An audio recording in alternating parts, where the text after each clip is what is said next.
कैसे हैं दोस्तों आप सब। आशा करता हूँ अच्छे होंगे।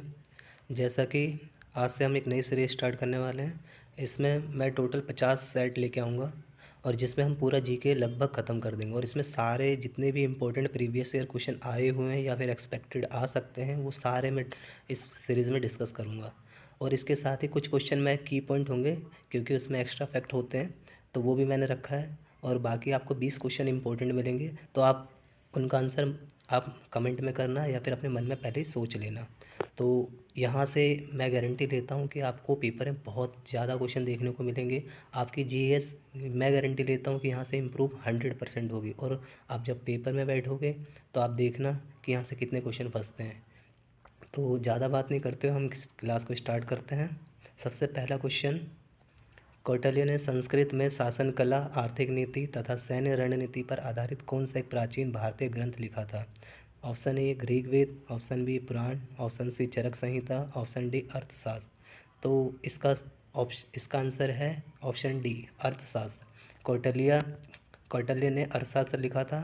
अगर हम की पॉइंट्स की बात करें, अर्थशास्त्र संस्कृत में लिखा गया एक प्राचीन भारतीय ग्रंथ है जो राज्य कला, आर्थिक नीति और सैन्य रणनीति पर आधारित है। अर्थशास्त्र कौटिल्य द्वारा लिखा गया, जिसे विष्णुगुप्त या चाणक्य नाम से भी जाना जाता है। एक और एक्स्ट्रा फैक्ट इसमें यह है कि चरक महर्षि ने चरक संहिता की रचना की थी।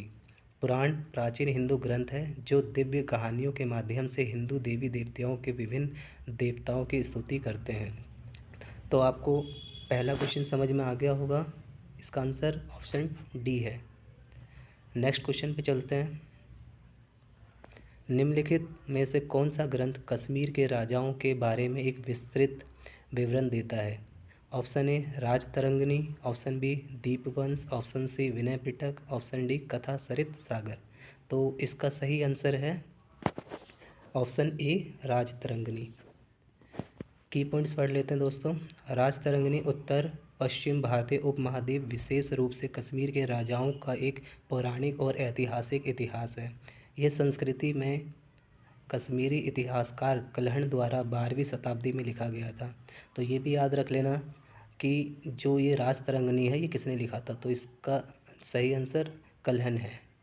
तो नेक्स्ट क्वेश्चन पे चलते हैं। निम्नलिखित में से कौन सा ग्रंथ कश्मीर के राजाओं के बारे में एक विस्तृत विवरण देता है? तो ये क्वेश्चन रिपीट हो गया दोस्तों, आप सबको पता ही होगा। इसका आंसर आप कमेंट बॉक्स में देना।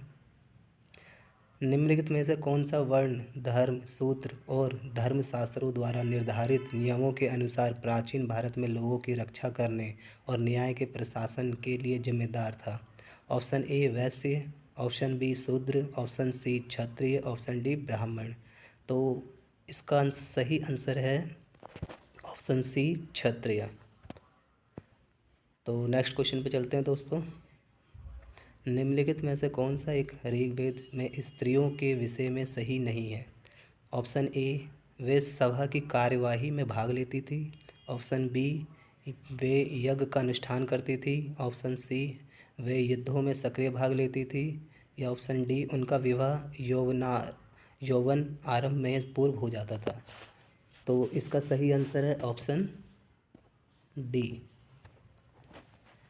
तो नेक्स्ट क्वेश्चन पे चलते हैं। राज्याभिषेक समारोह का विवरण निम्नलिखित में से किसमें किया गया है? Option A Kenopanishad, option B Vishnu Purana, option C Aitareya Brahmana, option D अर्थवेद। तो इसका आंसर है ऑप्शन सी। नेक्स्ट क्वेश्चन पे चलते हैं। पुराणों के अनुसार भगवान विष्णु ने पृथ्वी को बचाने के लिए किस का रूप धारण किया था जो पानी में डूब गया था? तो इसका सही आंसर एक वराह का अवतार लिया था। की पॉइंट पढ़ लेते हैं। वराह सूअर अवतार भगवान विष्णु के 10 अवतारों में से एक तीसरा है। हिंदू प्रतिमा के अनुसार सूअर बलिदान के सभी पहलुओं का प्रतीक है। एक इसमें की पॉइंट और मैं एक्स्ट्रा ऐड कर देता हूँ। इसमें एक पेपर में बहुत पूछा जाता है कि 5वां अवतार मतलब भगवान विष्णु का कौन सा था, तो वो 52 अवतार था, तो वो भी याद रखना। तो नेक्स्ट क्वेश्चन पे चलते हैं। आर्य ग्रंथों की भाषा कौन सी है? Option A Ardhamagadhi Prakrit, option B Prakrit, option C Farsi, option D Sanskrit.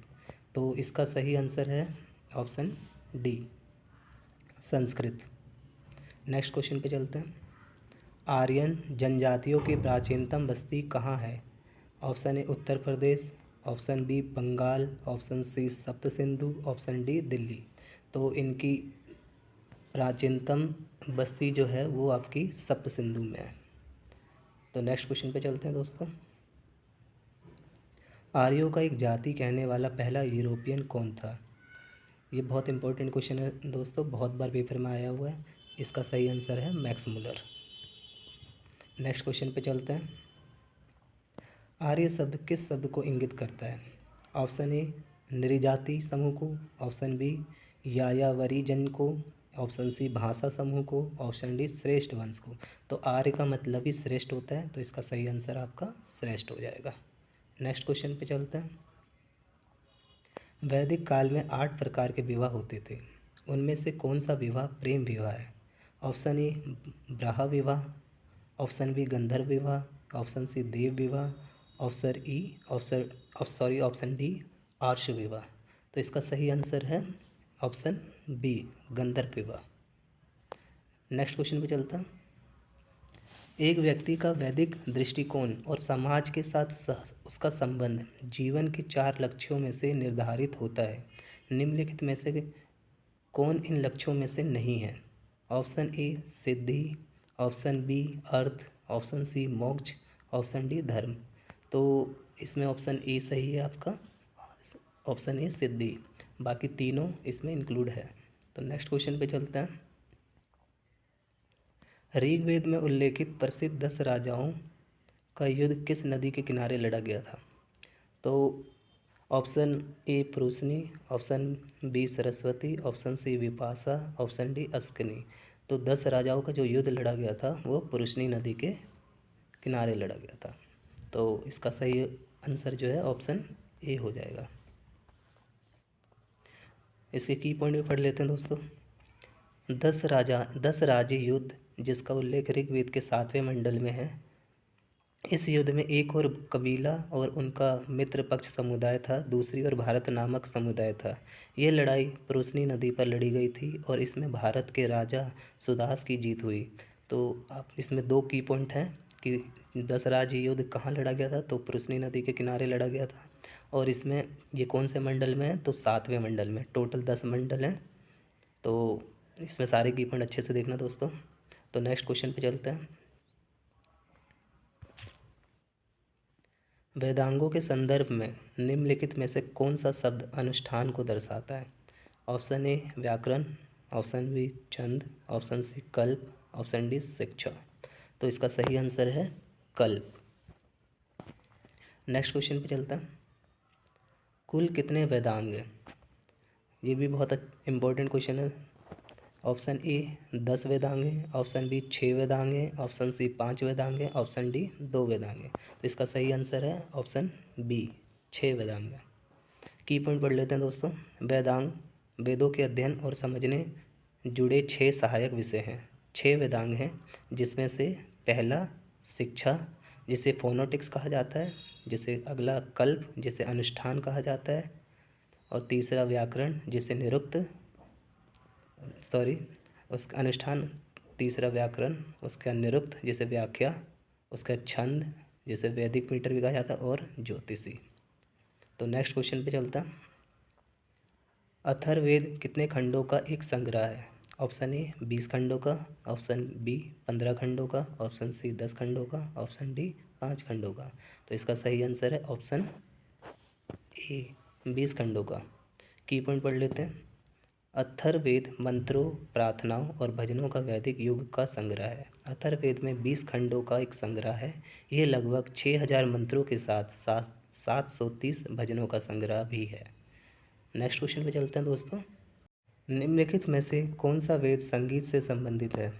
Samaveda, B Yajurveda, C Rigveda, D Atharvaveda. तो संगीत से संबंधित वेद आपका सामवेद है। ऑप्शन ए सही है आपका। नेक्स्ट क्वेश्चन पे चलते हैं दोस्तों। रावी नदी का ऋग्वेदिक नाम क्या है? तो इसका ऋग्वेदिक नाम है पारुसी नदी। नेक्स्ट क्वेश्चन पे चलते हैं। वैदिक भजनों या मंत्रों के संग्रह को किस नाम से जाना जाता है? ऑप्शन ए ज्ञाति, ऑप्शन बी बाली, ऑप्शन सी संहिता, ऑप्शन डी विधाता। तो वैदिक वैदिक भजनों या मंत्रों के संग्रह को आप संहिता के नाम से जानते हैं। ऑप्शन सी सही है इसका। की पॉइंट पढ़ लेते हैं दोस्तों। 4 वैदिक संहिताएं हैं, ऋग्वेद, यजुर्वेद, सामवेद और अथर्ववेद। ये वैदिक ग्रंथों की सबसे पुरानी परत है जो लगभग 1500 से 1200 ईसा पूर्व के बीच रची गई थी। तो इसका सही आंसर ऑप्शन सी है। नेक्स्ट क्वेश्चन पे चलते हैं दोस्तों। ऋग्वैदिक या प्रारंभिक वैदिक काल 1500 से 1000 ईसा पूर्व के अनुसार निम्नलिखित में से कौन एक नदी देवी थी? तो option A Agni, option B Sindhu, option C एरिका, ऑप्शन डी उषा। तो इसका सही आंसर ऑप्शन बी होगा। की पॉइंट भी पढ़ लेते हैं। ऋग्वेद में उल्लेखित 7 नदियाँ हैं सिंधु, इंडस जिसे इंडस के नाम से जानते हैं, वेदस्ता जिसे वेहित या झेलम के नाम से जानते हैं, अस्किनी जिसे चेनाब के नाम से जानते हैं, पुरुषनी या इरावती जिसे रावी के नाम से जानते हैं, विपाशा जिसे ब्यास कहा जाता है, सतुद्री सतलुज को कहा जाता है और सरस्वती जो सूख गई है नदी। अग्नि हिंदू धर्म के अग्नि देवता, अग्नि हमारे हिंदू धर्म में अग्नि देवता को कहते हैं। उषा भोर की देवी होती है। एरिका सौंदर्य की देवता, जो एरिका है वो सौंदर्य के देवता हैं। तो ये की पॉइंट बहुत ही इंपॉर्टेंट है। क्वेश्चन तो इम्पोर्टेंट है पर ये की पॉइंट को ही आपको याद करना है। तो हम नेक्स्ट क्वेश्चन पे चलते हैं। तो क्वेश्चन यहीं पर हमारे ख़त्म हो गए। तो आशा करता हूँ दोस्तों आपको ये 20 क्वेश्चन बहुत 20 क्वेश्चन आपको अच्छे लगे होंगे। और अगर आपको ये क्वेश्चन अच्छे लगे तो प्लीज़ चैनल को सब्सक्राइब लाइक करना और अपने दोस्तों में शेयर भी कर देना, क्योंकि जो भी ये मैंने 20 क्वेश्चन कराए हैं मैं गारंटी लेता हूँ कि यहाँ से क्वेश्चन 100% आएंगे।